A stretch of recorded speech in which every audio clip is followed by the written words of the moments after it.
Como a vida teve início? Essa é uma das perguntas mais fundamentais e difíceis e tem nos desafiado há muito tempo.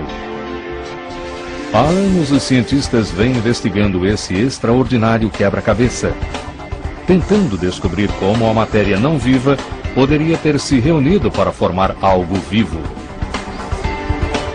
Trata-se de uma busca que tem levado os cientistas a procurar pistas nos confins da Terra e a vida.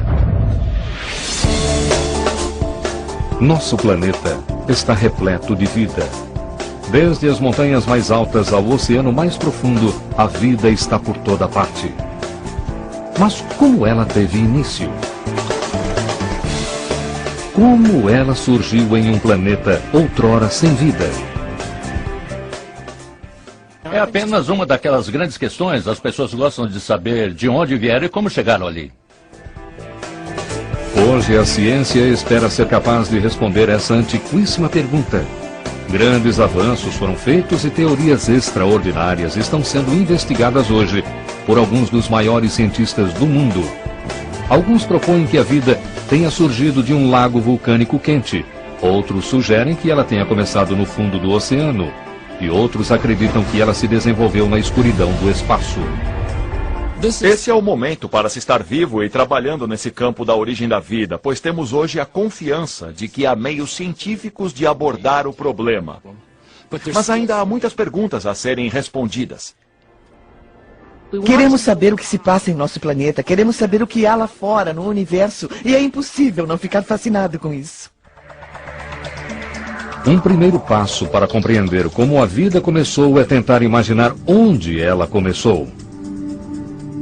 Durante gerações, presumimos que a vida teria começado na Terra.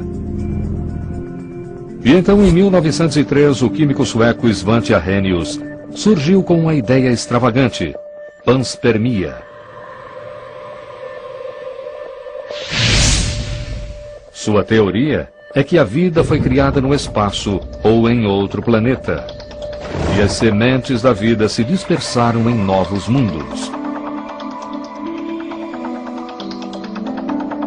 O cientista da NASA, Scott Sanford, investiga a possibilidade de que a vida possa ter começado no espaço. A teoria da panspermia não é totalmente impossível. Sabemos que amostras de Marte chegaram até a Terra. Por isso, se havia vida em Marte, talvez ela pudesse ter chegado até nós dessa maneira. Ainda que a panspermia explique como a vida começou na Terra, ela não explica como a vida de maneira geral teve início.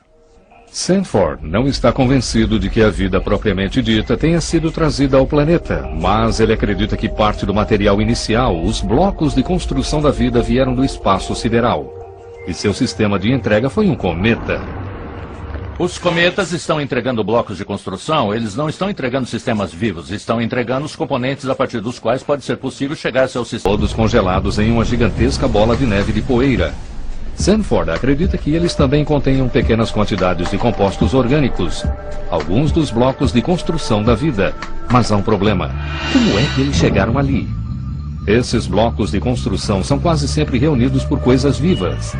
Eles são moléculas complexas com base em carbono, como as proteínas, os carboidratos e os ácidos nucleicos. Então como foi que esses blocos foram parar em um cometa?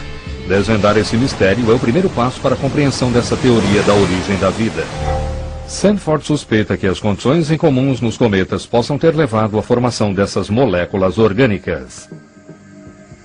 E assim, ele faz uma experiência para colocar sua ideia à prova.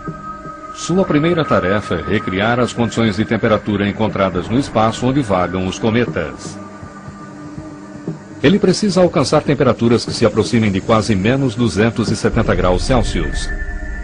Para se ter uma ideia do quanto isso é frio, veja o que acontece quando o ar é resfriado a quase menos 190 graus Celsius. Isso é basicamente ar líquido. E pode-se demonstrar isso pegando, digamos, um balão, que é simplesmente ar em um recipiente. Quando Sanford coloca o balão em nitrogênio líquido, o ar dentro dele se resfria e alguns dos gases se transformam em líquido. Quando eu o retiro, pode-se ver que o balão está chato, mas quando é aquecido, o líquido voltará a se transformar em gás e encher o balão novamente. Isso só acontece porque o nitrogênio líquido está em uma temperatura muito baixa. Por isso, se colocássemos esse nitrogênio de volta na máquina, ele ficaria sólido. Portanto, o nitrogênio líquido, frio como está, é sem dúvida tropical, se comparado às temperaturas com as quais fazemos essas experiências de simulação. Opa, ele estourou. Sanford introduz substâncias encontradas em cometas como amônia, dióxido de carbono e metanol em seu simulador de cometa. Elas congelam imediatamente. O exemplo é então bombardeado com radiação de uma lâmpada de hidrogênio. Isso simula o que acontece quando o cometa recebe radiação. Por exemplo, raios cósmicos e raios gama, e então passa próximo do Sol. A radiação e o calor podem transformar as moléculas simples em uma variedade de compostos orgânicos, desde proteínas até aminoácidos. E Sanford descobre o segredo acerca de como essa transformação acontece. Alguns cometas passam ao redor de nosso Sol em órbitas altamente elípticas.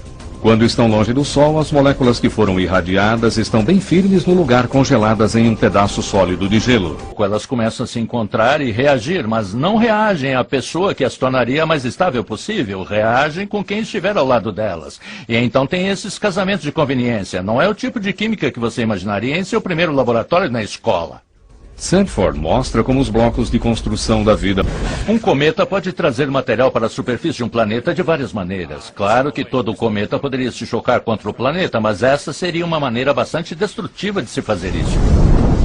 Melhor seria ter o cometa espalhando poeira, como vemos em uma cauda de cometa.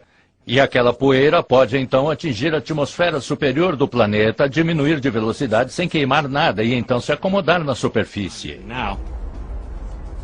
É uma teoria incrível a de que os cometas possam ter despejado na Terra como uma chuva o conjunto de elementos químicos necessários para o início da vida. Assim, em fevereiro de 1999, a NASA lançou uma missão ousada para interceptar um cometa e voltar. Vida em um planeta não precisa necessariamente começar desde o início naquele planeta, mas aquela entrega ao planeta vinda do espaço pode ter compostos importantes para que as coisas aconteçam. Que a vida propriamente dita foi criada a bordo de um cometa. Será que isso significaria que todos nós descendemos de uma forma de vida alienígena?